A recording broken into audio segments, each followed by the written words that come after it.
Assalamualaikum warahmatullahi wabarakatuh. Apa kabar teman-teman penikmat cerita horor dan mistis dimanapun berada?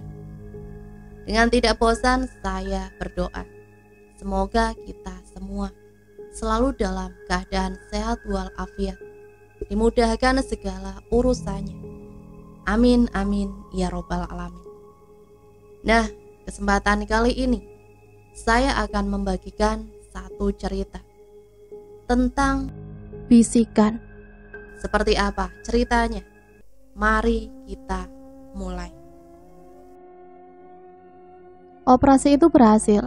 Kini telingaku bisa mendengar lagi dengan jelas. Sungguh aku sangat bersyukur pendengaranku bisa normal kembali. Kecelakaan 5 tahun yang lalu menyebabkan pendengaranku menjadi terganggu. Aku tidak bisa mendengar dengan jelas, sehingga harus dibantu dengan alat pendengaran. Sangat tidak nyaman kemana-mana harus memakai alat yang menempel di telinga. Itu pun tidak jaminan suara yang kudengar menjadi jelas. Belum lagi kalau misalnya di tengah-tengah perbincangan, tiba-tiba baterainya habis. Aku rindu mendengar suara-suara di telingaku.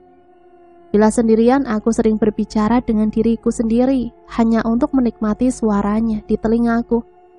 Namun sebulan terakhir ini, aku tidak melakukannya lagi. Aku tidak berbicara pada diriku sendiri semenjak aku mulai mendengar ada suara lain. Awalnya suara itu mengikuti suaraku. Setiap kali aku berbicara sendiri, suara itu seperti menjawabnya. Tetapi akhir-akhir ini, suara itu juga terdengar, bahkan pada saat aku diam. Suara itu terdengar seperti bisikan-bisikan yang memenuhi otakku. Semakin lama bisikan-bisikan itu semakin jelas terdengar. Bisikan itu menyuruhku untuk melakukan hal-hal yang mengerikan. Sejak bisikan-bisikan itu muncul, aku jadi lebih suka menyendiri. Amarahku sering tidak terkendali. Jika ada sesuatu yang menggangguku, seperti anjing tetangga sebelah rumahku itu. Sepulang dari kantor sore tadi, anjing itu terus menyalak padaku. Tidak jelas kenapa anjing itu menyalak setiap melihatku. Aku gusar karena tadi di kantor bos marah-marah. Dan sekarang anjing itu menyalak tidak henti-hentinya di luar jendela kamarku. Tiba-tiba bisikan-bisikan itu terdengar di telingaku. Bisikan-bisikan itu terus terulang, menyuruhku untuk melakukan sesuatu yang belum pernah kulakukan sebelumnya. Hentikan! Kututup telingaku kuat-kuat dengan kedua tanganku, tetapi bisikan-bisikan itu masih terdengar jelas, seakan keluar dari otakku. Suara gaduh menggonggong di luar, dan bisikan-bisikan di telingaku serasa memenuhi otakku, membuat kepalaku seakan mau meledak. Aku tidak tahu caranya membungkam bisikan-bisikan di kepalaku, tetapi aku bisa membungkam moncong anjing itu. Pening di kepalaku pun hilang, dan suara bisikan itu tak terdengar lagi. Aku lega. Hingga ketika esok paginya, tetanggaku itu menanyakan tentang anjing mereka yang hilang. Aku tak mempedulikannya. Kondisi ini ternyata tidak berlangsung lama. 2 hari kemudian bisikan-bisikan itu terdengar lagi. Dan korban kali ini adalah bosku di kantor, William. Bos di tempatku bekerja. Memang terkenal arogan. Hampir semua karyawan di sini tidak menyukainya. Dan hari itu, sejak pagi aku datang, dia tidak henti-hentinya memarahiku hanya gara-gara desain yang aku buat tidak sesuai dengan yang diinginkannya. Dia menyuruhku mengganti desainnya. Itu adalah desain ketiga yang aku revisi sesuai permintaannya, dan itu sangat membuatku gusar. Esoknya kantor heboh. Ramai beredar kabar bahwa William mati bunuh diri tadi malam. Dia melompat dari jendela lantai 11 apartemennya. Debbie menangis di sampingku sore itu, menceritakan perlakuan kasar mantan suaminya. Itu pun setelah aku paksa dia untuk menjelaskan penyebab lebam di mata kirinya. Debbie selalu datang padaku jika dia ada masalah, dan aku selalu ada untuknya. Dia memaksaku untuk rujuk kembali, Ben, tapi aku menolak. Ujar Debbie dengan derai air mata yang membasahi pipinya. Saat itu bisikan-bisikan jahat kembali terdengar, bergemuruh memenuhi kepalaku. Amarahku tersulut melihat Debbie disakiti. Aku sudah menyukai Debbie sejak kami duduk di bangku SMA yang sama. Di mataku Debbie adalah gadis yang sempurna, tetapi tampaknya cintaku bertepuk sebelah tangan. Dia hanya menganggapku sebagai sahabat, tidak lebih. Faktanya Debbie lebih memilih Boy yang ganteng dan jago basket. Boy, mantan suaminya yang ternyata temperamen dan posesif. Boy yang telah merebut Debbie dariku. Dan kini baru aku tahu bahwa Boy juga sering menyakiti Debbie. Malamnya setelah mengantar Debbie pulang ke apartemennya, aku tidak langsung balik pulang. Bisikan-bisikan di telingaku menuntunku pergi ke sebuah alamat di pinggir kota. Aku tahu rumah itu karena Debbie pernah tinggal di sana selama 1 tahun. Benar, itu rumah Boy. Mobilku parkir agak jauh dari rumah yang hendak ku tuju. Lalu kulanjutkan dengan berjalan kaki. Kulihat arloji di tanganku menunjukkan pukul 23:15. Sudah hampir tengah malam. Suara bisikan di dalam kepalaku terus berulang-ulang, menuntunku untuk tidak mengurungkan niat. Sesekali aku mengerang, menahan sakit di kepalaku. Rumah itu kini sudah ada di depanku. Kulihat mobilnya terparkir di depan, yang berarti saat ini dia ada di dalam rumah. Aku mengambil jalan memutar, melompati tembok pagar samping dan masuk ke dalam rumah. Melalui jendela, aku heran kenapa jendela itu tidak terkunci. Sama seperti ketika waktu itu aku masuk ke apartemennya William, pintunya juga tidak terkunci. Di dalam kamarnya kulihat Boy tengah tidur bersama seorang perempuan. Dasar bajingan, gerutuku dalam hati. Dari dulu perilaku Boy tidak pernah berubah, suka main perempuan. Pantas saja Debbie hanya bertahan 1 tahun. Belum lagi soal Boy yang suka main tangan. Mengingat itu, amarahku memuncak. Sebilah pisau yang tadi ku ambil dari dapur, ku genggam erat. Dan bisikan itu semakin menjauhkan akal sehatku. Yang terlintas saat ini di benakku adalah membalas perlakuan Boy pada Debbie. Bunuh dia sekarang, bunuh dia sekarang. Bisikan-bisikan itu tak henti-hentinya berdenging di kepalaku. Kuremas kuat rambutku untuk menahan peningnya. Amarahku pun semakin mengelak. Bunuh, bunuh, bunuh. Tak tahan dengan bisikan-bisikan itu. Akhirnya kuhujamkan pisau di tanganku ke tubuh Boy berkali-kali. Aku tidak ingat berapa kali aku menusuknya. Dan aku tahu saat itu darah memenuhi tubuh Boy, juga spray, selimut dan perempuan di sebelahnya. Bahkan bajuku tidak luput dari cipratan darah Boy. Mendadak perempuan di sebelah Boy terbangun. Aku panik saat perempuan itu berteriak histeris melihat tubuh laki-laki di sampingnya penuh luka. Dan darah ada di mana-mana. Suara teriakannya menggema di kesunyian malam. Pisau dalam genggamanku terjatuh. Aku seperti terbangun dari tidur. Apa yang telah kulakukan? Aku menggigil melihat kedua tanganku penuh dengan darah.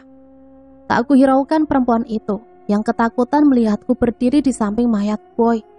Aku berlari keluar rumah, melompati dinding pagar dan terus berlari ke arah mobilku terparkir. Aku hanya ingin secepatnya pergi dari tempat itu. Aku tidak peduli seandainya ada tetangga yang melihatku. Ada yang aneh ketika aku baca berita di media online keesokan harinya tentang pembunuhan yang dilakukan tadi malam. Dalam artikel itu tertulis korbannya 2 orang. Seorang laki-laki dan seorang perempuan.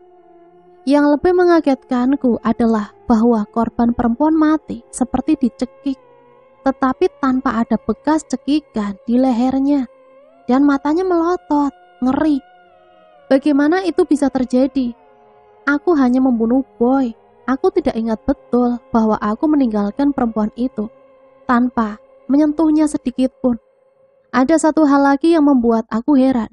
Dikatakan dalam artikel berita itu bahwa polisi tidak menemukan bukti di TKP. Bagaimana dengan pisau itu? Bukankah aku meninggalkan pisau yang berlumuran darah itu di sana? Bagaimana juga dengan sidik jariku yang pasti bertebaran di sana.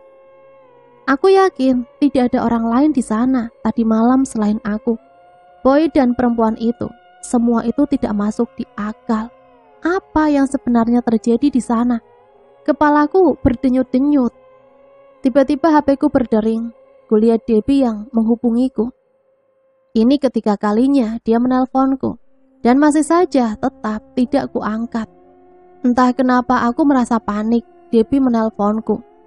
Aku merasa dia tahu apa yang telah kulakukan pada Boy. Aku bukan seorang pembunuh yang lihai membuat alibi. Aku hanya laki-laki biasa yang ketakutan karena telah melakukan hal-hal buruk yang belum pernah kulakukan sebelumnya seumur hidupku. Tiba-tiba bel pintu berbunyi. Siapa yang datang ke rumahku? Apakah polisi yang sekarang berdiri di depan pintu? Aku semakin panik. Kepalaku mulai terasa sakit. Dan iya, yang kutakutkan akhirnya terjadi. Bisikan-bisikan itu muncul lagi. Ben, tolong buka pintunya. Ini aku. Aku tahu kamu ada di dalam. Oh tidak, itu suara Debbie. Kenapa dia harus datang ke rumahku? Mobilku, tentu saja dia tahu aku ada di rumah karena mobilku ada di depan. Dan bisikan-bisikan di kepalaku ini, kenapa tidak mampu aku singkirkan? Aku segera menahan sakit kepala dan berusaha sekuatku untuk tidak mendengar suara bisikan di kepalaku. Tetapi semakin kututup telingaku, semakin kuat bisikan-bisikan itu terasa mencengkram otakku. Ben, kamu kenapa? Please, bukain pintunya. Debbie menggedor-gedor pintunya. Dia terdengar khawatir. Tetapi suara bisikan di kepalaku jauh lebih mengkhawatirkanku. Karena bisa mengancam keselamatan Debbie. Dia tahu yang kamu lakukan. Bunuh dia. Bunuh. Bunuh. Bunuh dia. Tidak. Teriakanku pada diriku sendiri. Ben, biarkan aku masuk. Debbie pasti mendengar teriakanku. Kembali dia menggedor-gedor pintunya. Aku tidak apa-apa, Deb. Tolong kamu pulang saja. Pintaku tanpa membukakan pintu. Biarkan aku masuk dulu, Ben. Debbie masih bersikeras. Kamu pulanglah, aku baik-baik saja. Kamu membuatku takut, Ben. Tidak biasanya kamu seperti ini. Please, Ben. Ben, jangan bikin aku khawatir. Kepalaku berdenyut-denyut. Bisikan itu masih terus terdengar berulang-ulang, menyuruhku mencelakai Debbie.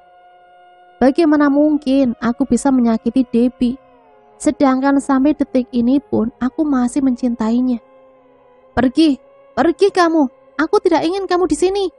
Ben, kamu kenapa? Ini aku, Ben. Pergi, aku bilang pergi. Sepi di luar, tidak terdengar suara Debbie. Aku yakin Debbie pasti kaget dan tidak menyangka aku tega membentaknya. Kemudian ku dengar suara isak tangis di luar pintu, diikuti langkah kaki menjauh. Dadaku terasa sesak mendengar Debbie menangis karena aku. Selama ini aku selalu membuat Debbie tersenyum dan tertawa, bukan sebaliknya. Maafkan aku, Debbie. Terpaksa kulakukan ini demi keselamatanmu. Karena sesuatu yang jahat di otakku sedang mengincarmu.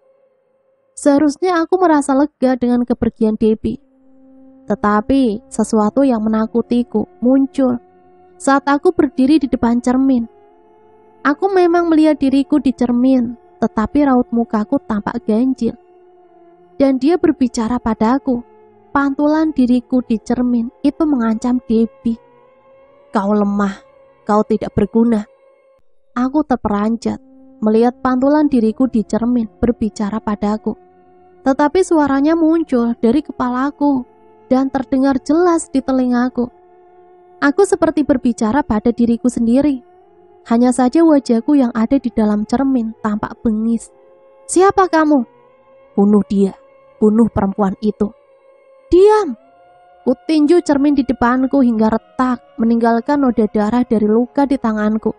Tetapi pantulan diriku masih di sana dengan senyum bengis. Rupanya kamu yang selama ini ada di kepalaku. Kamu yang membunuh mereka. Nafasku naik turun, menahan geram. Siapa kau? Tiba-tiba suara tawanya ganjil. Aku adalah kesedihanmu yang tak berujung, amarah yang kau pendam, kesendirianmu yang menyakitkan. Aku adalah sisi gelapmu yang paling gelap. Tidakkah kau lihat? Aku adalah kau, dan aku hadir karena kau lemah. Tidak, teriakanku marah. Aku tidak sama denganmu. Kamu bukan aku. Kamu pembunuh. Dasar lemah. Kuwujudkan semua amarahmu sehingga bebanmu terlepas. Aku juga hapus jejakmu agar kau aman. Bahkan terpaksa aku ikut turun tangan membantumu. Apa? Seketika aku teringat perempuan yang ada di rumah Boy. Ternyata dia yang membunuhnya. Dia juga yang menghilangkan jejakku sehingga tidak ada bukti di setiap TKP. Dan kemungkinan besar dia yang telah membuka kunci pintu apartemen William dan jendela rumah Boy. Tapi bagaimana itu bisa terjadi? Aku ingat, sejak pendengaranku pulih, bisikan-bisikan itu memang muncul setiap kali aku marah. Suara bisikan itu menguasaiku dan menghasutku untuk membunuh. Sejak Debbie lebih memilih Boy dan pada akhirnya mereka menikah, aku memang lebih memilih menyendiri. Profesiku sebagai desainer grafis tidak menuntut aku untuk banyak bicara. Dan itu semakin membuat aku larut dalam kesendirian dan kesedihan. Aku tidak bisa lepas dari bayang-bayang Debbie. Kuakui aku memang lemah. Mungkin karena aku terlalu mencintainya. Tetapi nyatanya Debbie menganggap aku hanya sebagai sahabat. Debbie tahu kamu yang membunuh Boy. Singkirkan dia, Ben. Tidak. Air mataku tak kuasa kubendung. Aku tidak mungkin menyakiti Debbie. Aku tidak bisa mencelakainya. Aku mencintainya. Bagaimana kamu tahu kalau Debbie tahu aku yang melakukannya? Aku curiga jangan-jangan kamu hanya ingin menghasutku untuk mencelakai Debbie. Kembali ku dengar tawa sinisnya di kepalaku. Dia telah meninggalkanmu, bodoh. Dia lebih memilih laki-laki bejat itu. Kenapa kau masih melindunginya? Tinggalkan perempuan tidak tahu diri itu. Bunuh dia, bunuh dia. Hentikan, pergi kau. Serta-merta ku raih vas yang ada di atas meja di depanku dan kulemparkan ke arah cermin sampai pecah berantakan. Suaranya masih terdengar di kepalaku. Kau pikir bisa menyingkirkan aku? Kau lupa bahwa aku adalah kau dan kau adalah aku. Tidak akan mungkin bisa dipisahkan. Aku terhanyut mundur sambil menutup telingaku dengan kedua tanganku.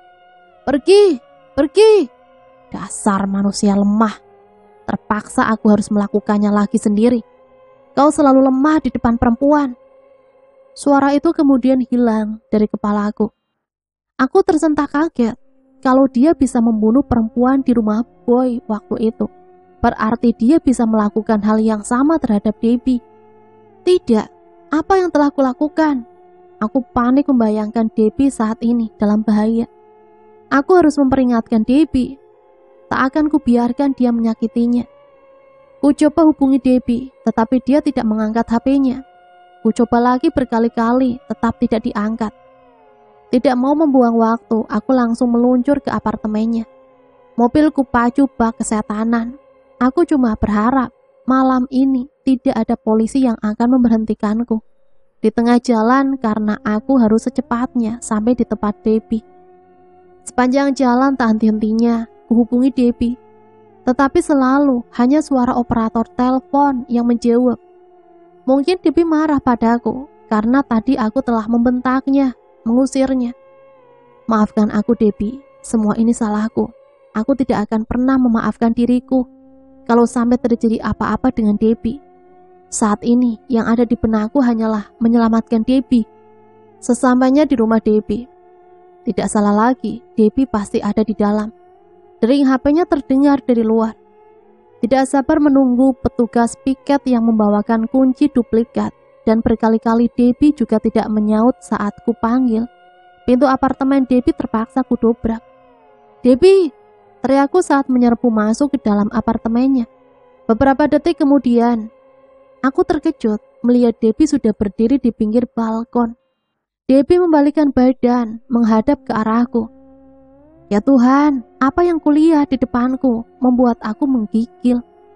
Aku melihat sosok diriku sendiri ada di belakang Debbie. Diriku yang lain dengan senyum dan wajah yang bengis. Sosoknya tidak terlihat jelas dan utuh. Aku bisa melihat teralis pagar balkon melewati tubuhnya. Aku tidak tahu apakah hanya aku yang bisa melihat atau Debbie juga bisa melihatnya. Sementara Debbie kulihat menangis pasrah. Matanya bergerak mengikutiku, tetapi tubuhnya seperti kaku. Lepaskan Debbie, lepaskan kataku. Kulihat sosok diriku yang ada di belakang Debbie tertawa. Tetapi suara tawanya terdengar bukan dari sana, tetapi ada di kepalaku. Debbie, maafkan aku, semua ini salahku. Air mata Debbie bertambah deras, tetapi mulutnya seperti terkunci. Sorot mata Debbie menatapku, seperti mengharapkan pertolongan. Entah bagaimana diriku yang jahat di sana bisa menguasai Debbie. Perlahan dan hati-hati aku melangkah, mendekat. Tolong aku mohon lepaskan dia, tolong. Sosok mirip diriku kembali tertawa, sinis, sampai kepalaku terasa begitu sakit mendengar suara tawanya di dalam otakku. Saat itu amarahku meluap-luap, tetapi aku tidak bisa berkutik. Aku marah pada diriku, karena saat itu aku tidak bisa berbuat apa-apa untuk menyelamatkan Debbie. Bahkan ketika sosok itu mulai menuntun Debbie untuk siap menaiki teralis balkon, aku hanya bisa panik. Tolong, aku mohon, jangan sakiti Debbie. Aku sangat mencintainya. Tak kuasa kata-kata itu terucap dari mulutku. Kata-kata yang selama ini aku pendam, karena aku terlalu takut akan kehilangan dirinya. Air mataku pun tak mampu kutahan lagi. Dari matanya kulihat Debbie terkejut. Aku tidak tahu apakah Debbie sudah tahu sejak awal atau baru menyadarinya. Aku ikhlas jika gara-gara ucapanku ini Debbie akan marah dan menjauhiku. Aku hanya berharap Debbie selamat. Kelihatannya sosok itu tidak akan pernah melepaskan Debbie. Percuma saja aku memohon-mohon padanya. Detik-detik aku mulai putus asa. Tiba-tiba aku teringat oleh kata-katanya saat kami berhadapan di depan cermin. Sosok mirip diriku itu mengatakan bahwa dia adalah aku dan aku adalah dia. Kami tidak mungkin bisa dipisahkan. Kami tidak mungkin bisa dipisahkan. Ungkapan itu memberiku ide gila yang mungkin bisa menyelamatkan nyawa Debbie. Aku tidak yakin akan berhasil, tetapi aku harus mencobanya. Aku harus mengorbankan nyawaku demi Debbie. Jika aku mati, maka dia juga akan mati. Karena dia adalah bagian dari diriku. Dia dan aku tidak terpisahkan. Kuedarkan mataku mencari sesuatu yang bisa kugunakan. Dan aku menemukannya tergeletak di atas meja. Sebuah gunting cukup untuk mengakhiri hidupku. Secepat kilat aku meraih gunting itu dan kutempelkan ujungnya yang runcing tepat di jantungku. Kulihat wajah sosok mirip diriku itu seperti terkejut dengan tindakanku. Demikian juga dengan Debbie. Maafkan aku Debbie, aku harus melakukan ini. Hanya ini satu-satunya jalan untuk menyelamatkanmu. Mata Debbie terbelalak melihatku. Sinar matanya menampakkan ketakutan dan ketidaksetujuan atas keputusanku. Matanya yang berlinang air mata itu seperti memohon padaku untuk tidak melakukan hal bodoh. Tetapi aku harus melakukannya dan keputusanku sudah bulat. Bodoh, apa yang akan kau lakukan? Suara itu berteriak di dalam kepalaku. Aku tersenyum. Peluangku lebih besar dari dia. Aku bisa lebih cepat menghujamkan gunting di tanganku dibandingkan Debbie yang masih harus menaiki teralis balkon. Bodoh, dasar bodoh. Kutarik nafas panjang. Kupandang Debbie untuk terakhir kalinya. Air matanya semakin deras membasahi pipinya. Dan itu membuatku sangat sedih. Ku coba tersenyum meski berat. Maafkan aku, bisiku. Debbie tidak bisa mendengarnya, tetapi aku yakin dia bisa tahu dari gerak bibirku. Detik berikutnya kurasakan sakit yang teramat sangat. Gunting itu telah menghujam dadaku, menembus jantung diiringi oleh sumpah serapah suara di kepalaku yang semakin melemah dan akhirnya hilang. Bersamaan dengan hilangnya suara itu, teriakan histeris Debbie meledak. Samar kulihat dia menghambur ke arahku, tetapi aku sudah tidak kuat menahan beban tubuhku. Aku pun ambruk ke lantai. Masih bisa kurasakan saat kepalaku direbahkan di pangkuannya dan masih kudengar tangisannya yang meraung. Ben, kenapa kamu lakukan ini? Kenapa kamu tinggalin aku? Itu kata-kata yang masih sempat kudengar dari mulut Debbie. Setelah itu pendengaranku bertambah kabur. Betapa ingin aku mengucapkan sekali lagi bahwa aku sangat mencintainya. Tetapi tak ada lagi suara yang keluar dari kerongkonganku. Kini dingin mulai kurasakan menjalar di sekucur tubuhku. Pandanganku pun mulai meredup. Masih bisa kulihat orang yang kucintai di dekatku. Tidak pernah aku sedekat ini sebelumnya. Aku tersenyum memandang wajahnya. Aku bahagia bisa menyelamatkannya. Dan lebih bahagia lagi bisa sedekat ini dengan dia. Sesaat setelah kesadaranku benar-benar hilang, masih sempat kurasakan pelukannya di tubuhku. Meski sudah tak bisa lagi kurasakan hangat tubuhnya. Aku tersenyum, kali ini hanya senyum di dalam hati. Karena bibirku tak bisa kugerakkan lagi dan pandanganku semakin redup. Akhirnya tubuhku terkulai jatuh di pelukan perempuan yang kucintai. Itulah satu cerita yang bisa Mimin bagikan, bisikan. Semoga cerita ini bisa menemani hari-hari teman-teman semua ya. Sampai di sini saya pamit undur diri, mohon maaf apabila banyak salah kata. Sampai berjumpa kembali di cerita-cerita selanjutnya. Matur suwun, wassalamualaikum warahmatullahi wabarakatuh.